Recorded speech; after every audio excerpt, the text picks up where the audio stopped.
Hey friends, welcome back to the MotoPress YouTube channel. I'm Valerie, and today we're hitting pause on bookings and checking in on what's actually happening in the WordPress world. And if you run a WordPress site or build them for a living, this is your quick July checkup.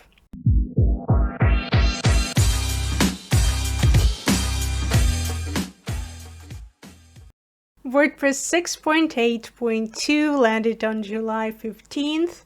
It's a maintenance release, but it's packed with long-awaited developer upgrades, so let's break them down. Let's start with the custom social icons in Gutenberg. Developers have been asking for this, and now it's here. You can now add custom networks such as Ko-Fi, Signal, and IMDb, among others. This gives designers and plugin authors full control over branding and support for niche platforms. A small change with big extensibility value. The WordPress security team has ended support for versions 4.1 through 4.6. No more patches, no more updates, just a warning in the admin panel. And if you're still running those ancient versions, it's time to move on. As you remember, outdated sites are vulnerable, some plugins might break, and performance can suffer. So keep your site updated. Gutenberg 21.1 brought some major updates to the Interactivity API. Now features like pop-ups and overlays only load when they're actually needed, thanks to the new attach to method. And there is also better support for typed options like navigation options, smoother page transactions, and faster scripts and styles on the front end. All in all, it adds up to a much smoother experience, especially for dynamic JavaScript heavy sites. WordPress Playground now supports more advanced development tasks. You can test plugin API calls, debug PHP, and even build interactive demos. All right in the browser. No server setup required. So it's a great way to test ideas quickly and effectively. July's updates also include small but mighty fixes for theme developers. The calendar block now respects theme.json colors. The comments pagination block no longer uses hard-coded margins. And the form block shows cleaner previews with better class handling. And that means less override CSS and more reliable styling. Sounds like a win. The block editor got a bit friendlier too. And here is what changed. The screencast embed block was removed. The avatar block now loads faster. Duplicate video tracks are now prevented. And Tools Panel UI is now used in more blocks like author and post navigation.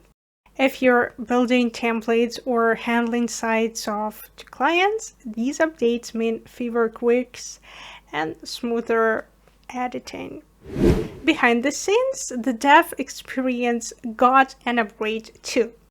And there are more helpful docs, namespace support in the Create block tool, and cleaner guidance for working with style sheets and roles. And if you're deep in the code, July's changes will save your time. Matt Mullenweg recently proposed phased plugin rollouts.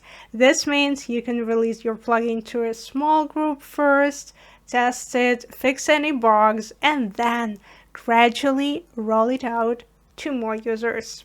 It reduces risk, makes A/B testing easier, and helps you release with more confidence.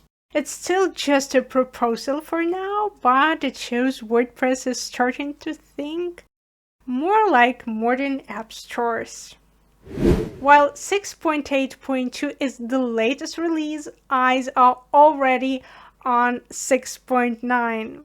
We might see plugin rollout tooling that I just mentioned continued work on the Interactivity API, and deeper improvements to Playground and extensibility.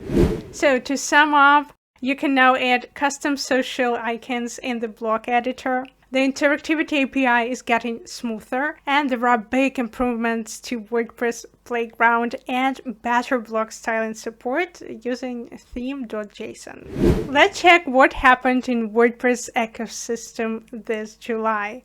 So first off, Elementor Pro 3.30 is out, and you can now save full site templates to the cloud and use them across different projects. Accessibility got better too. You'll notice new area labels, shadow controls, and extra conditional logic in widgets. And be careful, it now requires WordPress 6.6. And later in July, they dropped a small patch, version 3.30.1, mostly bug fixes and UI tweaks. Now, WooCommerce. WooCommerce 10.0 launched on July 14th, introducing shareable checkout links and a cleaner, more user-friendly layout. Accessibility was a big focus in this release, and they are aiming for compliance with the latest Web Content Accessibility Guidelines 2.2. What's more, you can now customize the sale page text using a simple filter, and no plugin required. What else? CSV product imports now support rich content. Great news too. And shortly after the release, there were 3 quick patches. After that, just polishing the release. MotoPress also dropped a notable update this July. Events Calendar version 2.0 is here, and it's finally lets you build dedicated event pages using the block editor. Previously, events opened in little pop-ups. Now, with just a toggle, you can turn any event into a full public page, customize it with blogs and images, maps, even videos. And there is also a new event schedule blog, so you can showcase upcoming events on any page or post. Performance improvements are baked in too. That's a big stuff for July, and if you found this video helpful, give it a like, hit subscribe, and let us know in the comments what's your favorite update this month. I'll see you in the next one. Thank you for watching. Bye.